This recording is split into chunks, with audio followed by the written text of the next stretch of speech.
Welcome back to another episode of the Steebee Weebee Show.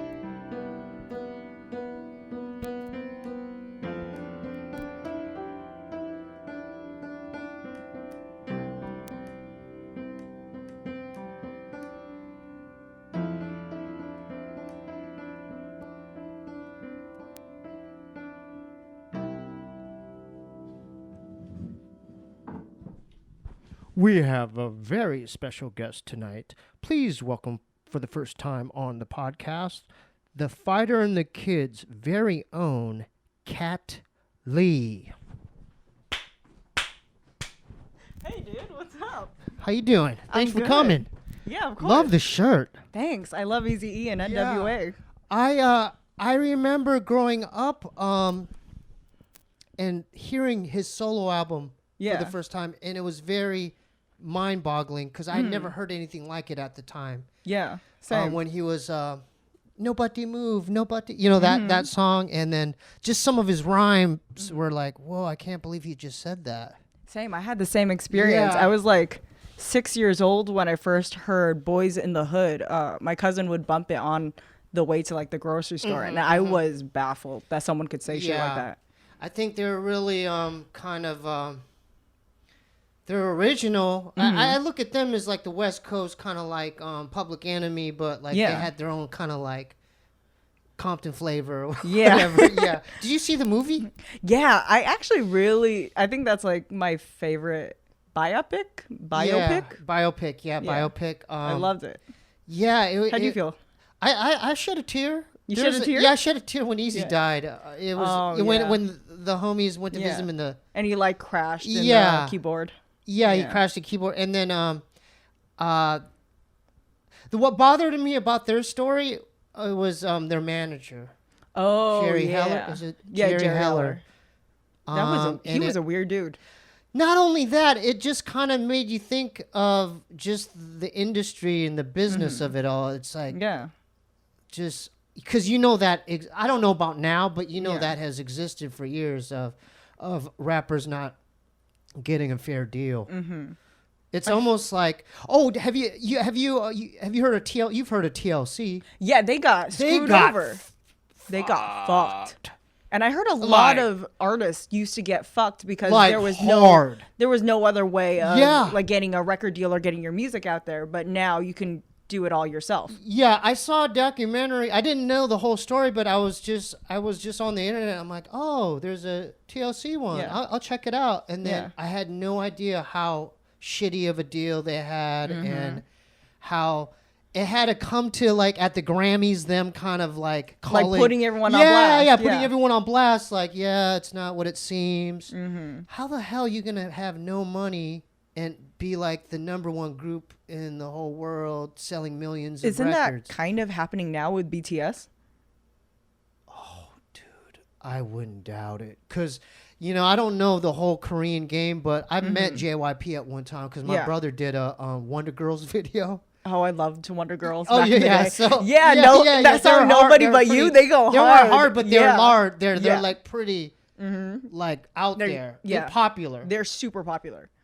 Dude, I was tripping on them because first of all, they filmed like an 18-hour day. Like they had no breaks. They work those K-pop stars to the ground. And it's crazy. And they like barely feed them. No, they had no dressing room, dude. Yeah. They had one trailer.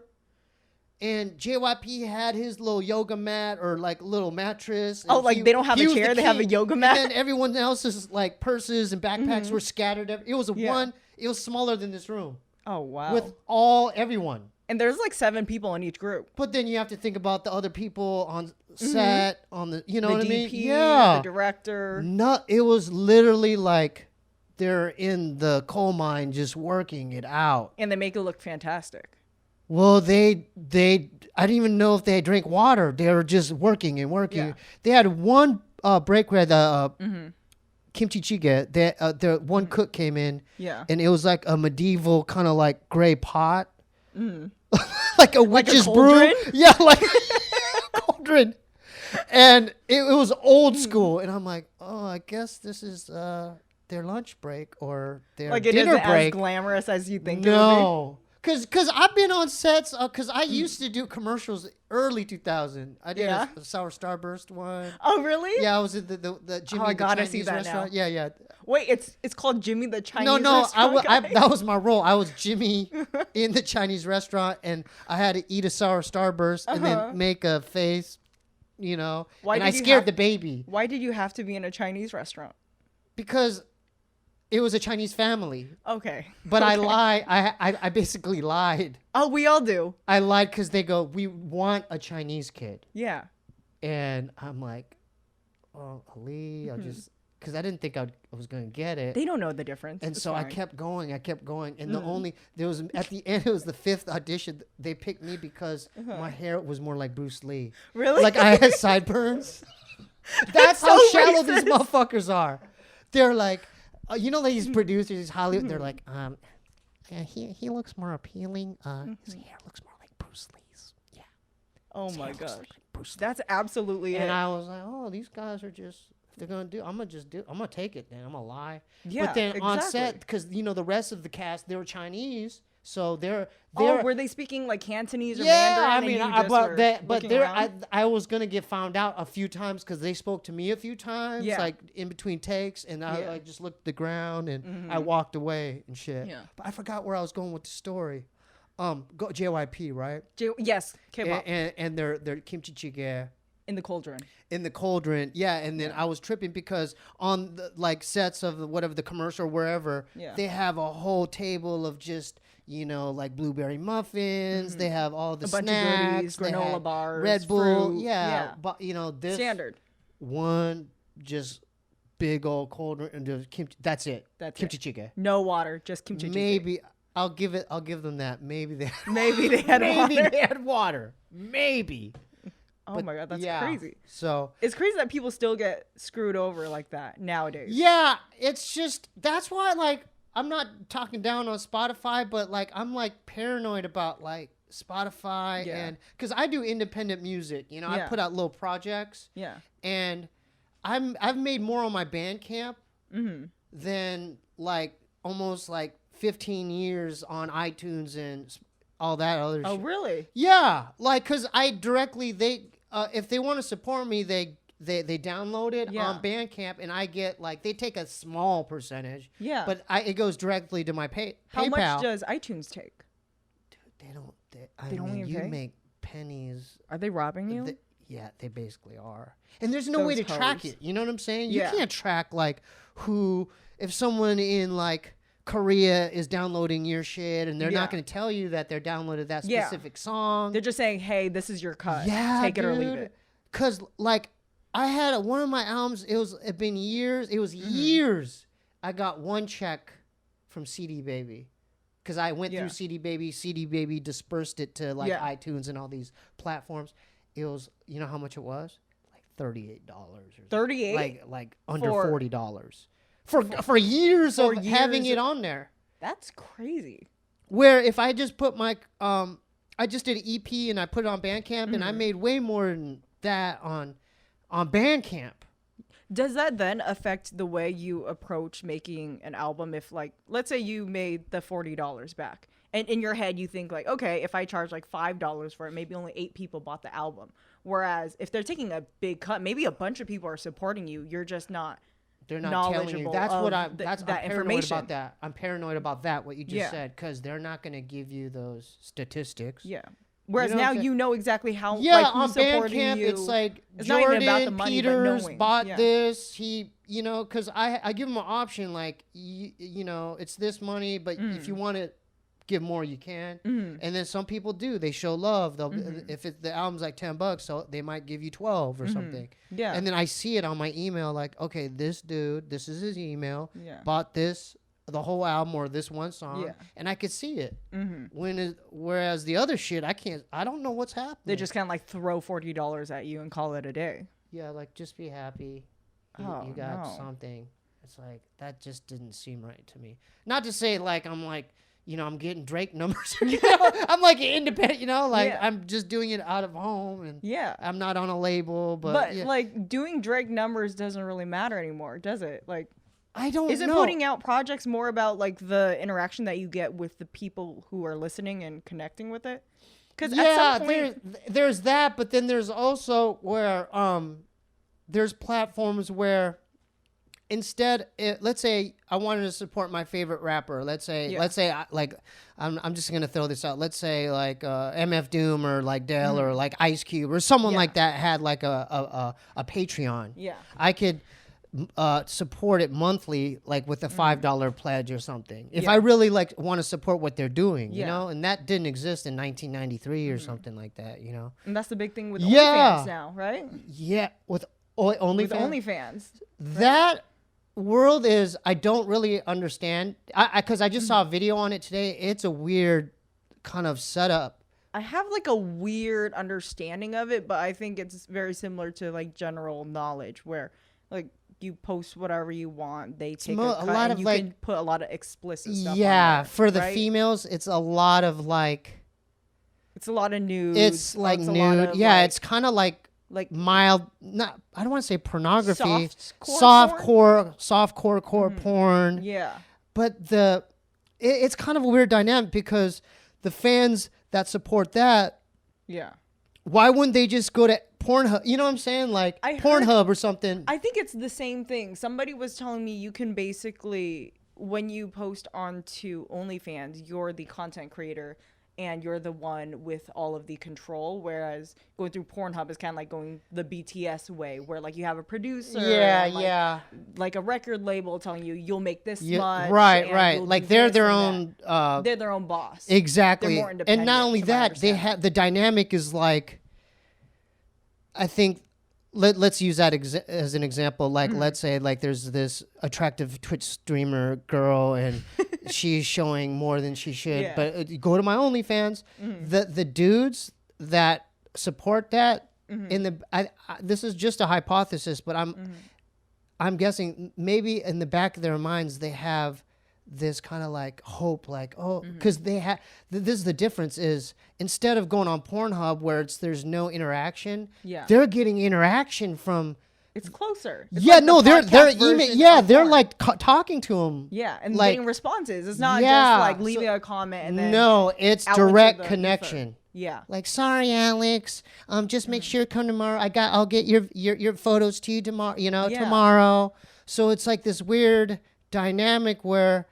And you know what I don't like about that? I mean, I'm not knocking their hustle, you know, because it's hard to make a buck now, especially with COVID. But it's like I don't like because you're preying on their loneliness, kind of in a way, I agree with that, but it's weird because I always felt like girls in those situations are taking advantage of like lonely men for money. They kind of are in a sense. They are. But then as I got older, I realized there are certain men who want to be used. It's really weird. Like, have you heard of the idea of like a cash cow or like a pay pig? They're not referred to as simps. There's certain terminology. Yeah, like simps. And every now and then I'll get a DM from like a blank Instagram page, like no photo, no followers, no post, and it'll be a guy saying, or I assume it's a guy saying, let me be your pay pig. And I looked up the term. Apparently a pay pig is just somebody who wants to give you money. Yeah, it's kind of like a simp. Yeah. Oh, there we go. Yeah, like a simp. Yeah, like I'm surprised that there are people. And not only that, they do used. that, but then they'll also defend you. And like on social media, they'll be like. They're like your justice war. They'll speak. They're your white knights. Yeah, they're your mouthpiece. Like, don't you dare talk to her like that. You know what I mean? Yeah. So that's so weird. That didn't exist in the past. I'm sure it kind of did, but now it's like maybe it's just more out there because the internet. Yeah. Whereas before, it's like you kind of have to know that one weird guy. who is bold enough to say that. So people have approached you. They want to be your PayPal. Does it come from PayPal? I don't know. I'm not sure. Actually, I don't know where that term comes from. So he DM'd you. Wait, this is interesting. Go ahead. Like did you know this guy? No. Most of the time, well, I'd say all the time, I don't know them. It's usually some sort of like anonymous Instagram page just saying, hey, I want to be your pay pig. Will you send me your PayPal or your Venmo? And then how do you respond to something like that? I usually don't respond. When you don't respond, how do they react to that? Usually it'll be the same message over and over, like maybe like once every couple of months. So sometimes is it like copy and pasted or? Yeah, copy and pasted, usually. People usually don't get mad if I don't respond to that. But there are people who will respond. Like, I will see a DM where this guy's first message is something really nice. Like, you wore something that made you look really pretty today on the show. Or I liked your current event segment. So they're watching your content. Yeah, and then as like it goes on progressively, like a month later, it's like, why won't you respond? 2 months later, I know you see this. Why won't you respond to me?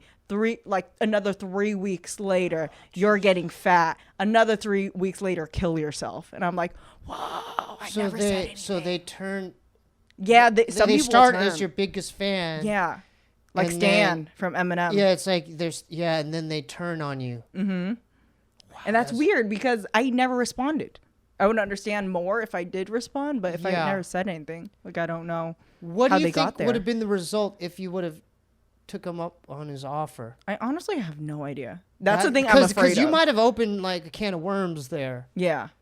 Because once you do something like that, they're like, "Oh, look what I'm supporting you. What do you? You know what I mean? They might. Oh yeah, they might flip it on you. Yeah. They might be like, where like now it's like I'm entitled to your attention and your time because I'm directly supporting you. Yeah, I'm directly supporting you in that way, which also is kind of weird. Because I don't know if anyone feels that type of like entitlement or possession over someone like Brad Pitt. Actually, no, I'm pretty sure there's a bunch of women who feel that way about him too. About what?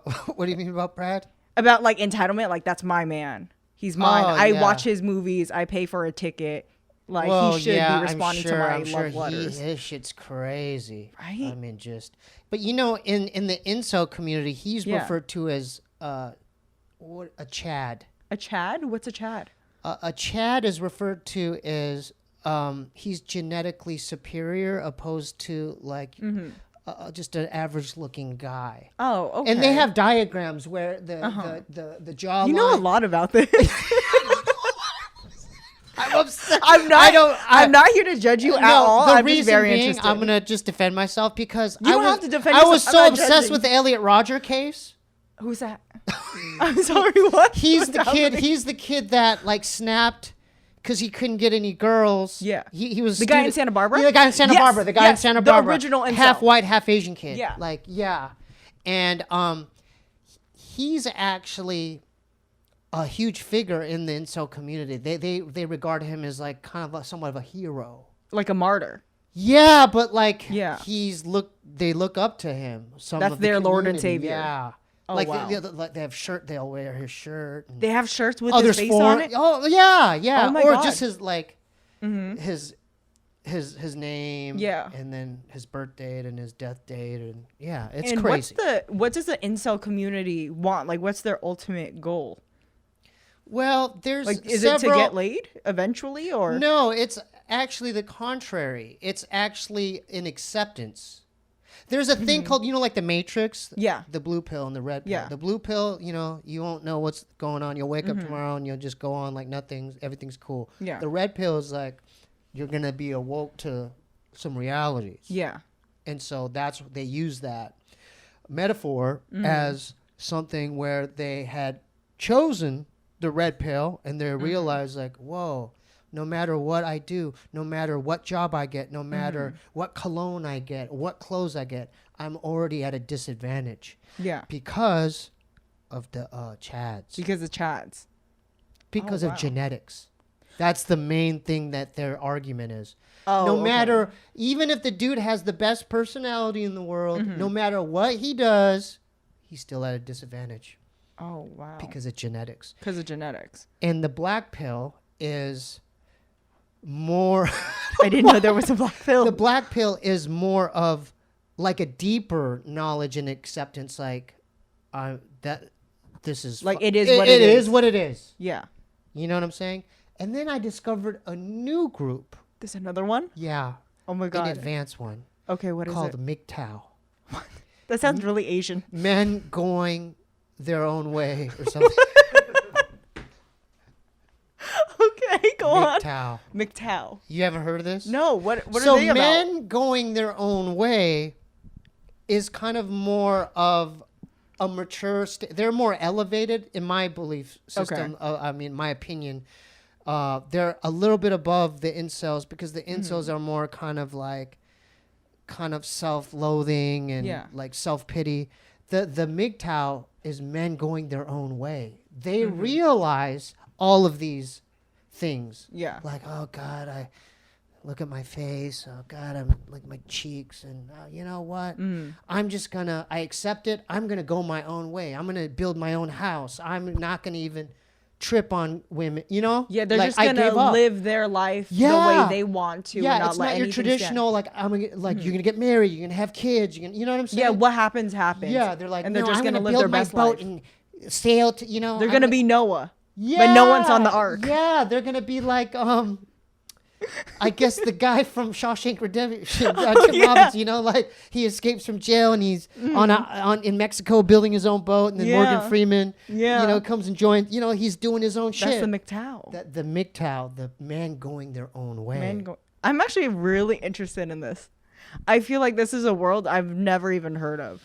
It's on YouTube. It's on YouTube? Oh yeah, tons of videos. Yeah, this is amazing. It's amazing, isn't it? Yeah. I feel like I've learned so much in like the 10 minutes I've been here. Yeah. But you know what I'm realizing in like 10 years? What? There's going to be another group. Oh, there's always going to be more. Isn't that what happens with religion? Like there's one main religion and then they like disperse into like their own little things. Yeah. Like little subgroups. Oh yeah, there's going to be a MGTB. Which would be? Men going to MGTR. Men going to robots. Oh my God, that is the natural progression. Female AI. But then wouldn't there also probably be another subgroup that thinks that even the AI don't want them? No, because it's going to be set up because, it's going to be a business at the end of the day. The robots will be programmed to... serve their needs and stuff like that. But do incels want that? Like, do they ultimately, like, their biggest goal in life is to eventually have sex with a woman or a robot that looks like a woman? Or is their whole thing, I want to stay an incel? No, I'm guessing that if the technology was there right now, let's say there was an incel out there, right? Yeah.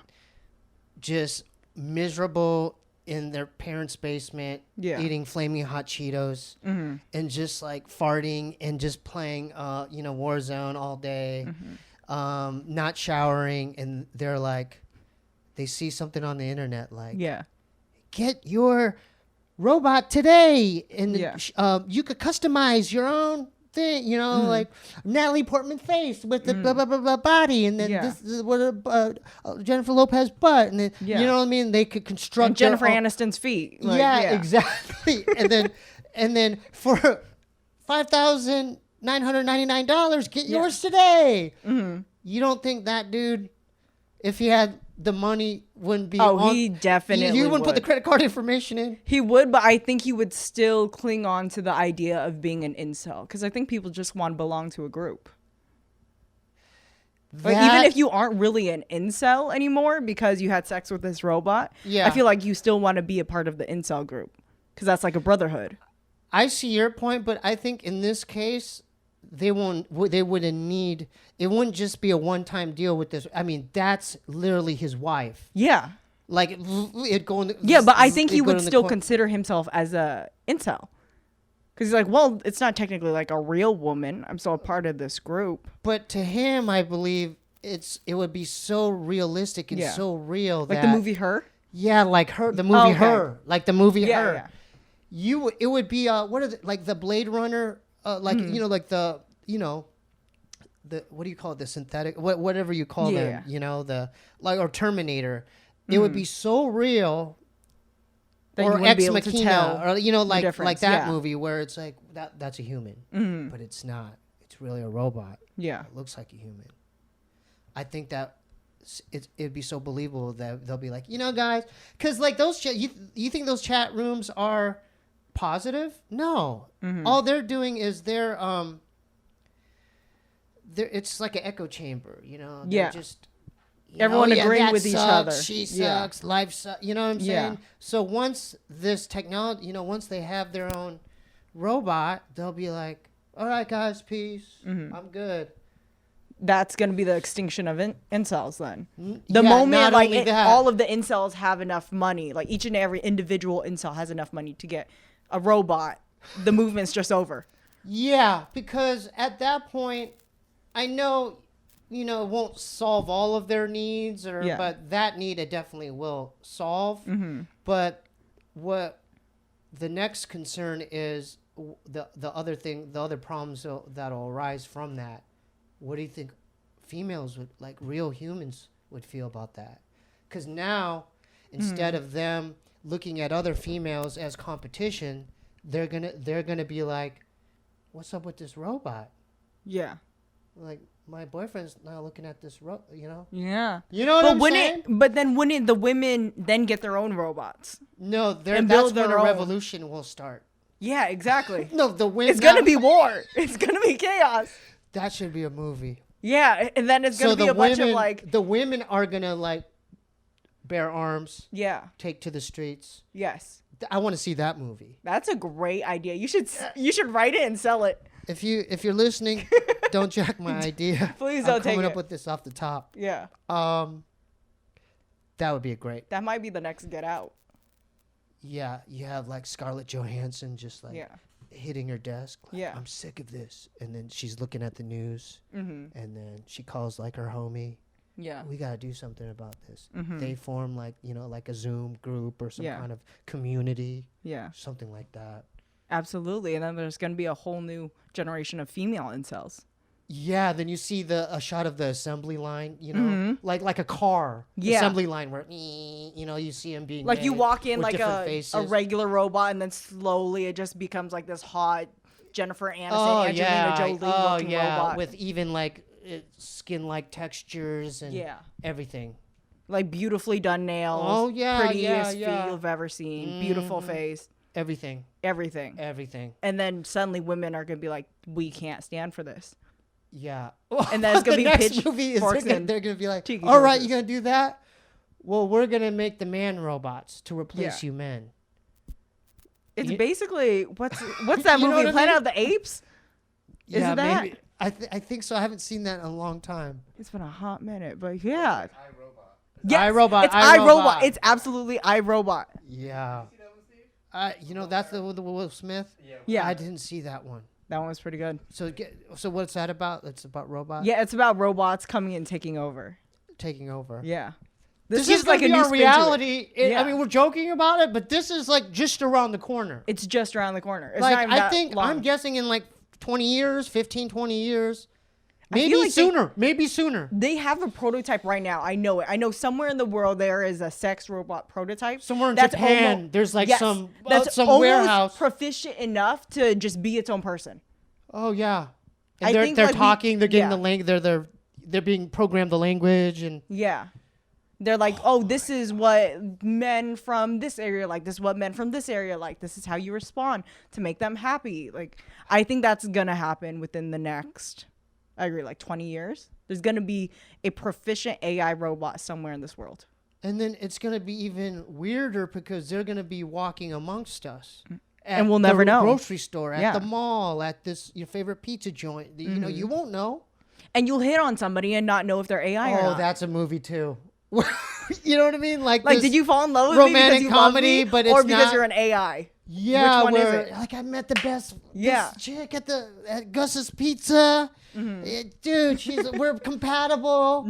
She has the best personality. But at the end of the movie, he sees some kind of like chip or like some a USB cord, or like something. or like a light in the neck, like where one of the chips are, it's real faint. He goes, yeah. You know, she's sleeping. The robot's sleeping. Yeah. And he looks like he like moves like like he grazes her hair over. Yeah. And then he just sees it right there on her neck. And then he like, or it would be cool if there's like a flap where it's where he like lifts up a flap on the neck, and then there's like a chip, and he goes, and then he's like, you know, and then the confrontation. Yeah. And that's where you cut off, like, just the moment where, like, she looks over, like, what's wrong? Yeah, what's wrong, honey? And then it cuts off into the next movie. Yeah. You know? Exactly. I think we just made a whole movie. Yeah. That'd be crazy. That'd be a great idea. But, God, so if that happens, then, God, this whole world's going to it's going to be chaos. It is.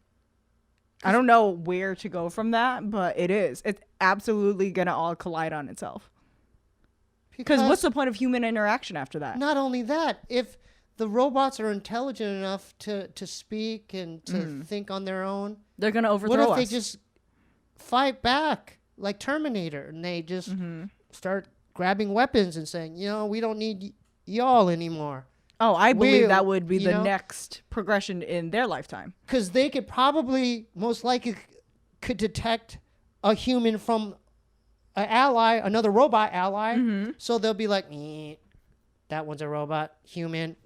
You know? Exactly. And they would just merge, like the Borg in Star Trek, they would just come together as a unit, and then we're done. That's exactly what it is. I didn't think I was going to be talking about robots right now, but that's great. I'm so sorry. I was going to ask about Fighter and the Kid. I think this is great. I think this is amazing. I love sci-fi. I love nerdy shit like this. I also never knew it about the McCons. What's it called again? The men going their own ways? Oh, MGTOW. MGTOW. Like, I've never heard of that, but I think that's a beautiful idea.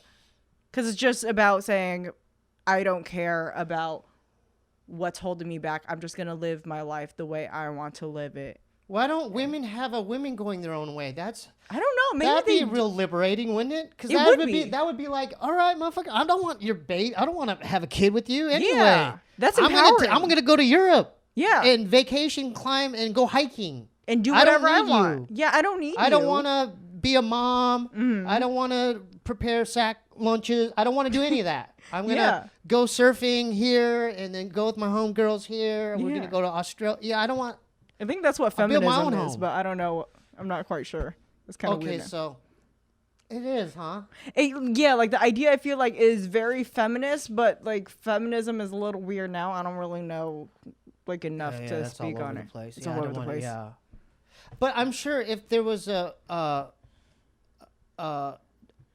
women make a woman WMO a WICTOW? Yeah. How can we figure this out? It'd be WG going their own way. Yeah, women going their WGTOW. WIGTOW. WIGTOW. Yes. WIGTOW. WIGTOW. Yeah. You might have been the founding father of WIGTOW. You know that, right? I don't think so. Look, this is whole. I don't know why this is not talked about more. This is. Yeah. You know what? It's like a subculture of like what's going. I don't think this is talked about anywhere. Like only on YouTube, or you're not going to hear about this on the news. Oh yeah, because the news only puts on what they want you to buy into. What are your thoughts on the future of? Are you from Los Angeles? No, I'm actually from San Jose. I'm from the Bay Area. Oh, shout out to the Bay in San Jose. Yeah. And then because I didn't expect talking 30 minutes or 40 minutes just on it's riveting though. And MGTOW. Yeah, it's great. But what's your story? What led you to going and working on Fighter and the Kid? Oh, well, I grew up in San Jose and I was a very sheltered child. Yeah. Like I had like traditional tiger parents, super strict, very conservative. Describe to the viewers and listeners what a tiger parent is, because I'm sure because that's not really known to certain groups. A tiger parent is basically just like a really, really strict parent that like needs to control every aspect of your life. Academics, whether or not you do extracurriculars, whether you have friends or not, who you can hang out with, who you can't hang out with, what you can wear, what you can't wear. It's basically an extreme helicopter parent, I would say. And there's a lot of them in the Asian community. I'm not quite sure why exactly, but like we are, I think, the best at having like those tiger parents. Like it's crazy. Yeah. 100%. Did There's you have actually tiger a famous too? story of somewhat, but then they eased up. They eased up. Yeah. Do you hear about that Vietnamese girl that killed? She hired them these guys to kill her parents. Yeah, she went to Riverside, right? Something fan. Yeah. I heard about her or something like that. Yeah, she's like the crazy Vietnamese girl that like everyone's parents was scared of. Yeah, and then she even faked her own report cards and her whatever, like certificates, and she said she was going to this college, but she was really living with her boyfriend or something, her gangster ass boyfriend, and then she went to her boyfriend's and hired some thugs to enter her home and like make it look like a robbery, but to shoot her parents. And she's the only survivor. Yeah, and then she was getting interrogated. It's online if you look it up. Her interrogation, like she actually does, like there was a moment where she was like, well, I was tied up, and and the interrogator's like, why didn't they harm you? Why would they leave a witness? Yeah. And how if your hands were back like tied how did up, you call the police? But she thought on the fly, and she like actually displayed how she did it. She said her phone, like this phone was in this back pocket like this, and tied like this, and she said she finagled this hand and got her phone and managed right here, and it was a flip phone. She went like this, and she goes, help my, she got through that. That's the thing about having a tiger parent, though, is that you create children who are so good at lying. Like when I was a child, she was masterful during certain moments, like her like your ability to come up with shit on the spot is so amazing when you need to. Yeah. When you have a tiger parent, because it's almost like even if you weren't doing something wrong, if you don't give them the right answer, you're still in trouble. And so it's almost like I got to come up with another thing to satisfy them, even if like my actual answer there's nothing wrong with. You know what's even crazier is because I've been watching these criminal videos on YouTube, like interrogation videos. Yeah. And you watch a lot of things. I do. It's great. So there's 95% of them, the one that got caught. And I noticed that there's one girl who I know everyone knows she killed her daughter and then but she didn't she didn't get put in jail. Casey Anthony? I think so. Is Florida? Was she from Florida? I think so. Yeah. Yeah. Where it happened early 2000s, right? She said her nanny, like she was with her daughter was with her nanny. She hasn't heard from her. But like it made no sense. It made no sense. Yeah, because like why would you leave your child with the nanny and not say anything? You're her mom. Why would you wouldn't keep tabs on that? Yeah. But the one reason, you know why she got off? What was it? You have the right to remain silent. Anything you say or do could be used in the court against of law, you in court of law. Of law. And she was smart enough, even though she was suspect as hell. She's like, I want a lawyer present in the interrogation room. And it's interesting because it's like, why all these other motherfuckers, like they got life in prison? Because they talk too much. The longer you talk, you might think you're saying the right shit, but anything they say, there's certain psychological traps that the FBI they do to boggle your mind, to manipulate you, to exhaust your mind, fatigue your mind, to confuse you. There's certain terms, and so there's real terms and tactics, psychological tactics. Yeah, like they'll keep you there for hours without letting you sleep or eat. They'll do crazy. And because the exhaustion, you'll go ahead and say whatever. Yeah, they'll do passive aggressive type tact. You know, there's certain, I don't know the names of these. They do their job very well. There's terms and psychological tactics they use on these cats to get what they want. And that one chick that didn't say much, she got off. Even though you know damn well she did some foul shit. She did it. She had to have done it. Yeah, so I got off track. What were we talking about?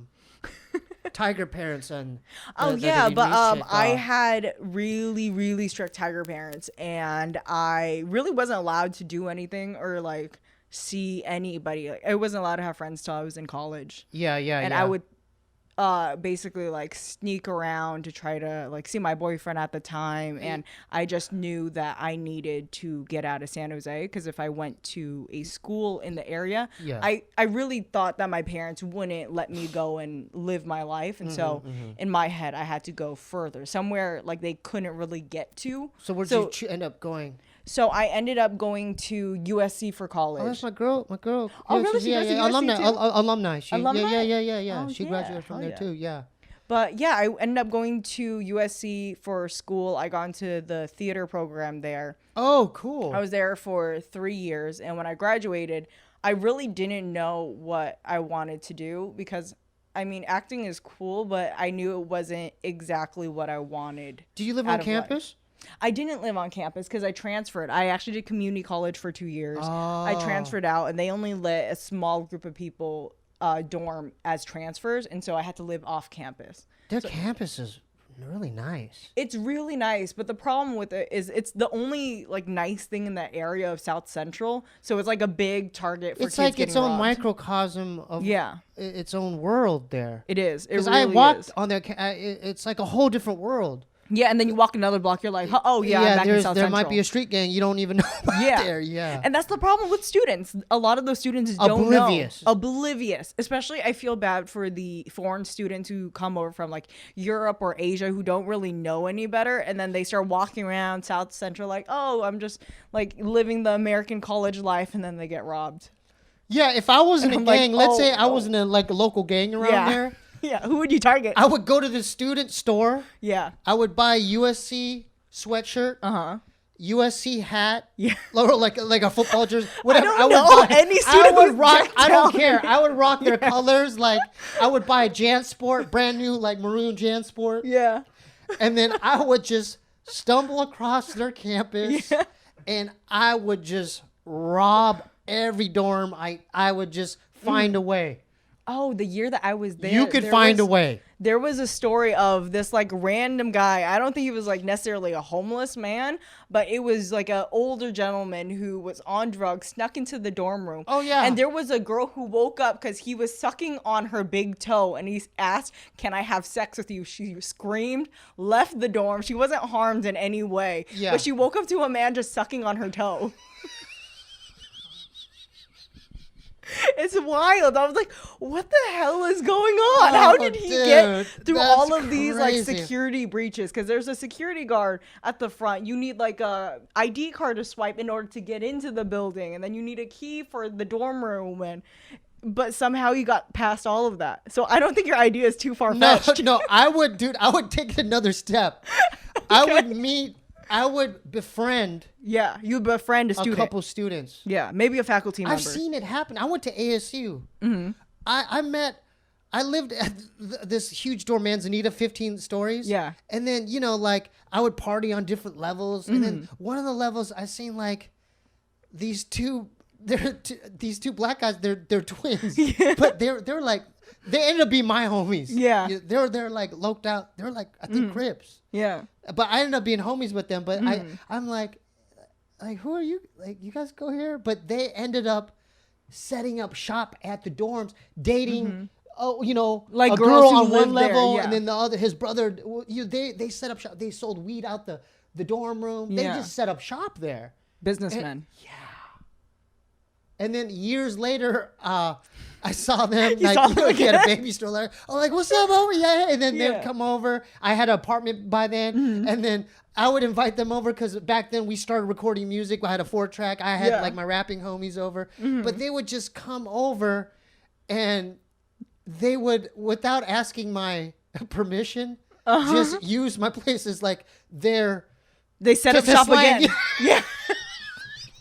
Like they would bring food. Yeah. Sometimes they'd order a pizza or wings or something, but then they wouldn't like say they nothing. make sure that they were good guests, but they were still setting up shop and they swinging. Literally took over my apartment. Yeah. Like they would sit on the couch, they would be on the phone like, I got the kill, homie. Yeah, come on, I got the kill. I got the I'm like, oh, and then I would check my sink. And then there would just be marijuana stem, They wouldn't, I would just be like, oh my God, they're like, how'd that end out? I ended up, I had to talk to my roommate. We had to like just nicely kind of, there's a certain way you got, we just kind of said, hey man, we're just trying to get through the semester. Can you guys just like take it elsewhere? You guys are welcome to come through and drink, drink with us or whatever. But going back to like the USC and like this hustle.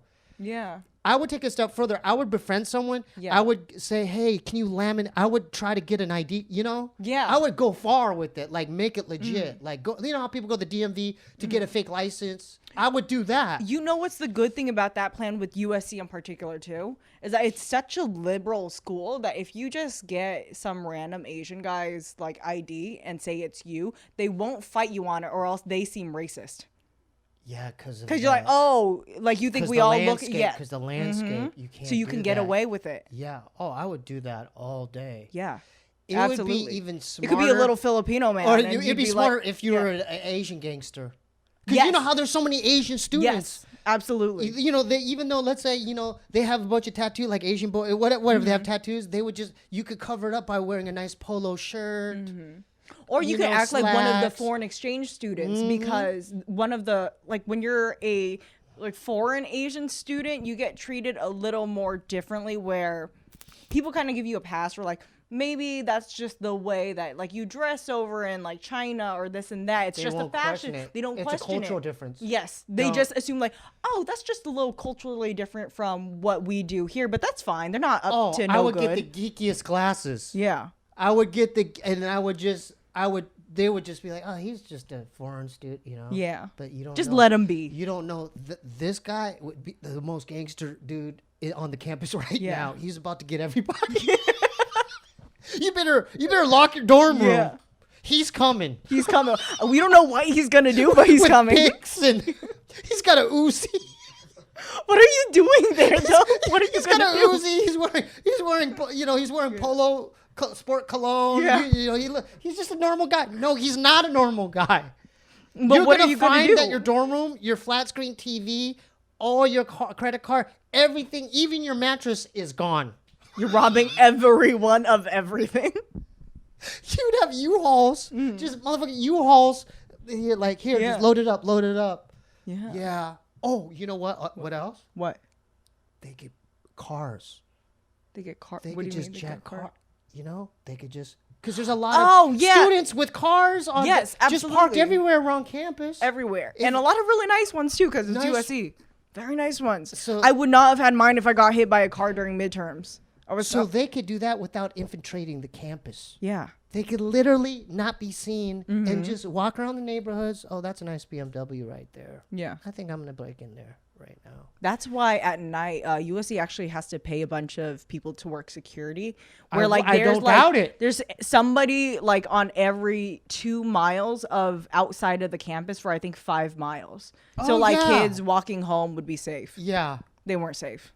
They still weren't safe. I'm telling you that now.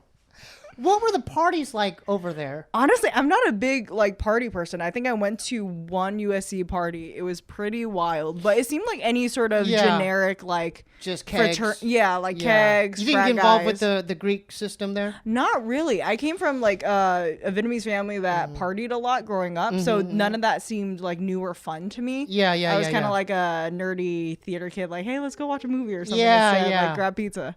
And then how many years were you there? And how did I was there for 3 years. When I graduated, I didn't know what I wanted to do, but I knew I didn't want to move back to San Jose.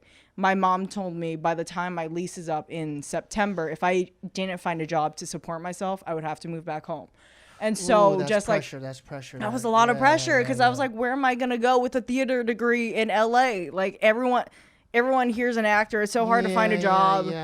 And so I was listening to podcasts, and which ones were you listening to? Okay, here's the thing. I got really excited when I saw your DM because I've known you since the DVD ASA days. There you go. I'm telling you, that's how you know I'm a fan. I know about DVD ASA. You're basically family then. I am telling you, I love Tiger Belly. Tiger Belly was my number one. And then I found out about Joe Rogan. I found out about Fighter and the Kid.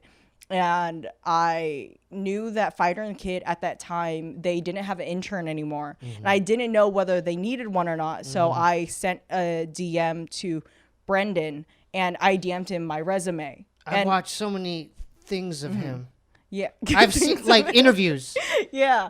Like content of him. Yeah. I'm a fan. Like I just watching his trajectory from UFC fighter to doing comedy to doing you know what I'm saying? Yeah, it's crazy. It's definitely inspiring to be around because like in my head I'm like, wow, like you can really change up and do whatever it is you want as long as you work hard enough for it. Right. And so you start checking that out, and did you reach out to them? Yeah, I reached out to Brendan because I remember in a podcast he says that he'll respond to fan DMs.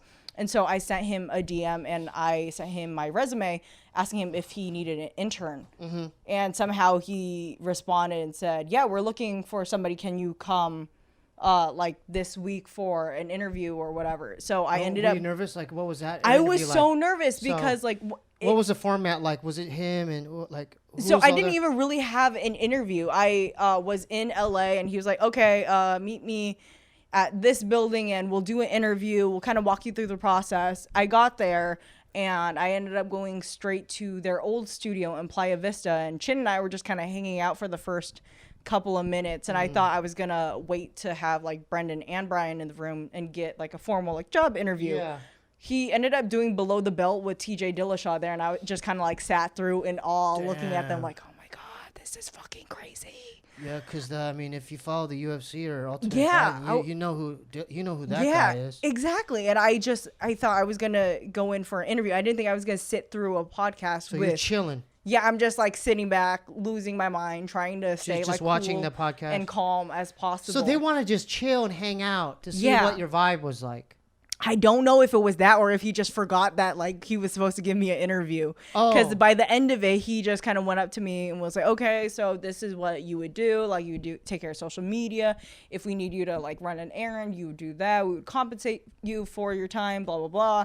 And then he's like, do you want to do the job? And I just kind of looked at him like, I didn't do. Yeah. Yes. Like I didn't even do a real interview, but that's crazy. He was like, yeah, so cool. Like, do you want the relaxed job? It was super relaxed, super laid back. But because it was so laid back, I thought like I had to do more because I felt like I wasn't doing enough. Like I didn't know really what the format of working for a podcast would be like. I thought it was going to be like a regular like office cubicle job. Like, no, but it was relaxed. Yeah, like I would come in and like we'd all have coffee and I'd go downstairs to get the guests, bring them back up to the studio, and then like validate their parking, do Instagram stories. Super chill. So and that's your job description? Yeah, as the intern. And then on the side, I also worked at a apartment building where I was the girl at the front desk. And I was basically... I did that in college. Oh, you did that too? Yeah, I was at PV East, one of the dorms, checking students' IDs. Yeah, that's basically what I did. And I was just at a desk at a computer. Like answering emails, bullshitting for 8 hours. Because like after the first hour of work, you finished everything. Oh, yeah. There's absolutely nothing to do but watch people like walk in and walk out. That was your job description, and like, did they tell you what kind of posts or stories they wanted? Was that up to you? They kind of gave me a general format of like, this is what we would usually post. This is something we wouldn't post, but go off of like what you think is best because you're a fan, so you kind of understand what we're about. So I was like, oh, okay, that's a lot of trust real quick, but cool. Dude, that was kind of like a dream situation. Yeah, it was a dream situation. Come on. And I was supposed to be behind the scenes the entire time. Like, I was not supposed to be on camera talking at all. Like, no one was supposed to know I was even there. Yeah. And slowly over time, I think I just got along with Brendan, Chin, and Brian so well that they eventually showed up on a couple things. Yeah, they ended up like asking me about like what I'm doing this weekend, or I'll have like a funny current event that I show Chin during the podcast. Yeah. Oh. And then slowly over time they started having me give input and then I ended up on camera, and then Brendan started working with Theo on King the Sting, and they brought me along for that too. That's dope. And there was a point where I was working those two jobs on top of the other job, and I couldn't maintain like all three of those, so I told Brendan, you're working 3 jobs at the time. Yeah. What was the third one? That apartment job. So I was the apartment job, Fighter and the Kid, King the Sting, and then King the Sting. Yeah, and then for a short amount of time, USC reached out to me and wanted me to do a play where they paid me to work on. So I had 4 jobs at one point, kind of juggling around. How did you manage to juggle all those? I didn't sleep a lot. It was really fucking hard, but I was very adamant about not going back to San Jose. So I did whatever I needed to do, and I told Brendan, like, hey, I love working for you and with you guys, but I just, like, financially it doesn't make sense for me to work all these jobs if I'm not like able to cover like all these expenses, because the apartment job was paying me more than what the podcasts were because I was just an intern. Yeah. And so I told him that, and he was like, oh, well, we can't have that. So he just paid for the amount. Yeah, he gave me a raise, so all I would have to do is work on the podcast for him. They wanted you to stay. Yeah, so he put me on full time after that, and like basically saved my life. Because I went from working full-time right now? Yeah, I'm full time now, which is amazing. How long have you been there now? 2 years. Wow. Yeah, it's crazy. Like, I don't know how I got so lucky, honestly. In a way, because like I'm just guessing that I'm assuming during your college days. Yeah. Because this didn't exist back then. It was like barely on the up and up. Yeah. On the up and up, but it wasn't what it is now. That was not really an option when you're sitting there in college. Like, what am I gonna do? Oh, I could do this. Yeah. That's so crazy that it just kind of like happened. Yeah. It's insane. Like, I still don't really know how to explain it to people when I'm back home, like with my like super Asian family. They'll ask me what I do for a living, and I'll just tell them. How do you even describe that? I don't know. Like, I joke around with my mom, and we're really close now. I tell her like I laugh at my bosses making dick jokes, and I get paid for it. And she's That's like, a great way to put cool. it. She's like, cool, okay, like as long as you're like. So they're not tripping. Stable. But you know the thing about Asians, it don't matter what it is. You can work at a mortuary or whatever. Yeah. If you show them like a pay stub or something, they're like, cool. You're taking care of yourself. Because the money talks. Yeah, exactly. They're like, it doesn't matter what it is. Really? Oh, you're getting paid? Yeah. Okay, you're good. Exactly. Like, once I like showed them that I could take care of myself, they're like, we don't really care what you're doing as long as it's not like happy. Porn. Then we're happy. They're just happy. Yeah. They're just happy. So crazy. So, who handles the editing and post-production? With Fighting the Kid, that is all Chin. Chin is a mastermind when it comes to stuff like that. Like, he's super on top of his shit. And then shout out to Chin. And so he was the same intern the same time you were there. He was their full-time producer there. I think he was there with them for a year at that point. And then with King the Sting, it's Nick as the main producer, and then Chin comes on and helps with audio and stuff. That's so crazy. And then do they film like at like All Things Comedy, or do they have their own studio space? Like it looks legit, like for King the Sting.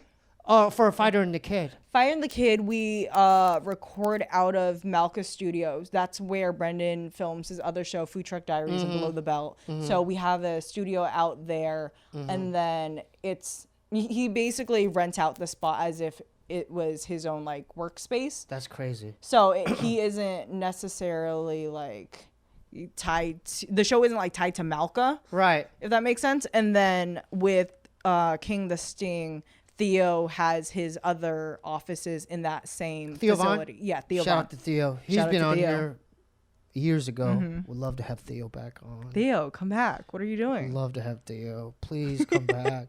I'll let him know. Please do. I'm a fan. I like him. I like his energy. Yeah, he has great energy. You have great energy too. Thank you. You know, I'm just trying to, like, I'm still learning. You're so easy to talk to. I think that's the best thing about like being a good podcaster. You're easy to talk to. Well, I feel like sometimes I repeat some of the same stories, but I don't care if I do. Yeah, I think that's good that you don't care though. Yeah, I don't care. Because at the end of the day, it's like I've gone through so many different like realizations, and it's like even like there's no way you can control once we do this, or you do anything, you do a book or you write a song. Yeah. Once you do it, it's like out of your hands. Yeah. That's it. You did it. You did it. It's out of your hands. If they like it, they like it. So, but guess what? Some people won't like it, and that's fine too. Yeah, it's absolutely fine. But it took me a ways to get there where I'm a type of guy, I don't know, it's the way my brain works. It's like, let's say, like this ceiling's all white, but then there's two like green spots, tiny little. I'll fixate on those little circles. I'll be like, oh, Are you a perfectionist? I don't know what it is. It's more like because I'm an addict too. Like you know, I do programs for drugs and out. You know, and so like according to my addiction, it's a disease of it's a mental disease. It's like perception. Yeah, like my perception. Oh, same. I'm mentally ill too. I think of things incorrectly. Yeah. I always, you know, when it's like that thing, instead of like, oh, look at this beautiful white ceiling. I'm like, I don't see the white ceiling. All I see are those two, like, those green dots. Yeah. I don't see what you know what I'm saying? It's like, no, I get it completely. I'm looking at it wrong. Yeah. I'm the same way because like I have depression and anxiety, so like I know that like things aren't exactly how I see or view them. Yeah. And so I always have to kind of remind myself like it's a bigger deal in your head than it actually is. Like no one actually cares that like you misspelled something in a post or like you fumbled your word on this thing. But in my head it's like I fucked up. I'm a piece of shit. Yeah, it's kind of like it's like this like the wiring's kind of off. Fear of like dread of oh, they're gonna look at me this way if they see me this. You know, like it's weird. But what I'm saying is, no matter like that's a horrible attitude to have. I'm telling myself that because it's like, well, how am I gonna get sleep then? Yeah. Because it's in the never-ending hamster wheel. Like, I will find even this. I'm writing a song, right? Like, I'm writing a song. I could spend. Like on one of these words, like, oh, instead of streets, I should say beast, or you know what I'm saying? It could, and then I could lose sleep over the wrong usage of one word. But then if I fix this, will never get done. Yeah, it'll never be complete. So sometimes you just have to let it go. I don't care if it makes sense to me if they don't get it. So whatever, I'll deal with it. That you just, I want to get it done. It's done. Yeah. Same thing with this. Yeah. All right. Oh, time flew by. Oh, that was an hour? That was an hour. Holy shit, that was fast. That just flew by. You gotta do part 2. Maybe bring Ching. What's his name? Chin. Bring Chin and I'll let him know. I'll let him know. I'll let Theo know. Yeah, come Theo. And then what was I gonna say? Okay, like I wanted to finish my thought. Yeah. So my ending conclusion is no matter whatever you do out there, make sure you do it your best. But then you have to eventually at one point in time let it go, release it into the universe, release it and let it go. You got to be a McTow about it. Just live your life. Go your own way. Go your own way. But it's kind of like your job and my job and his job, everyone's job is to do the action. Yeah. But don't lie in the results. Our job is not to think of, like if you go for a job interview, you have no control whether you're going to get hired or not, but you know you have control over getting sleep the night before. Make sure you get there on time. Yeah. And then smiling, give them eye contact. Yeah. And then just letting it go. Yeah. That's beautiful. Well, it took me years. I'm still like battling that. Yeah. It takes me. It's a day-to-day thing for me. I have to remind myself. Absolutely. But like this going back to auditions, like I would lose my mind on like commercial auditions. Like, oh my God, why did I say my name like that? Oh my God, I should have looked at that other person in the eyes. Oh my God, why? You know what I'm saying? I know that exactly. You know, theater, that's why that's part of why like I don't even want to do acting anymore. I mean, like, it's you should still pursue it. I should get back to it, but I think I have so much fun podcasting, and I hate auditions that I'm like, no, I don't want to do it. But you know what's real awesome thing because of technology, opposed to living in the 1980s or whatever. You could film it yourself. You could do all your own shit and edit it yourself and do it as many times as you want. Dude, there's directors, they filmed whole movies on their freaking iPhone, dude. Yeah, straight up iPhone, boom. I heard a bunch of people are making with a gimbal, like iPhone on a gimbal. Yeah. Why not? You gotta be independent at this point. Just do it yourself. I think you could. But the only problem is getting distribution. But you could probably cross that, figure that out, I guess. Or distribute yourself. Yeah. You know, if you have your own Instagram. So that flew by. Yeah. I didn't think we were going to talk about all the subject matters that we did, but I'm glad we did. Yeah, me too. Learned I learned a lot. Yeah. I'm going to go home and look up what a McTow is and like all their little subgenres. Dude, I'm warning you, the rabbit hole gets pretty deep with that. Okay. Like you'll look up one video and then you'll be like, oh, what's this? And then it just goes on and on and on. It's interesting to me because I want to know what's going on, you know? Yeah. Was this easy? This was super easy. Like I didn't even know we hit an hour. I know, like the first 30 to 40 minutes, it seemed like we didn't get. I felt like we're just talking, you know. Yeah. I didn't think that this was a part of because I didn't write that down of what we were going to talk. It just kind of happened. But that just flew by. Yeah. Yeah. I loved it. It was so much fun. Thanks. I'm glad you had a good time. Thank you for having me. Yeah, anytime. Y'all are always welcome. Anyone a part of your camp, always welcome here. I want to. Actually, this is the time I want to plug all your stuff right now, your social media, your whatever you got going, website or whatever. I have nothing to plug. I have no problem. Oh, my Instagram. My Instagram is teen, T, 3 I's, 3 E's, and an N. And that's it. Spell it out again. TIIIEEEN, because my name was taken. Okay.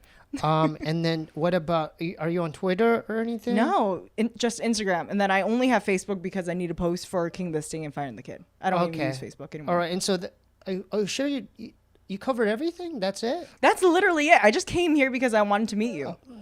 That's what's up, dude. DVD ASA. DVD ASA. That's how you know Shout I'm out to the Choster, David Cho, and Asa Akira. Love Asa Akira. If it wasn't for them, love this would David never. Cho. If it wasn't for them, this would never exist. Tiger Belly would never exist. We owe it all to going there. Yeah.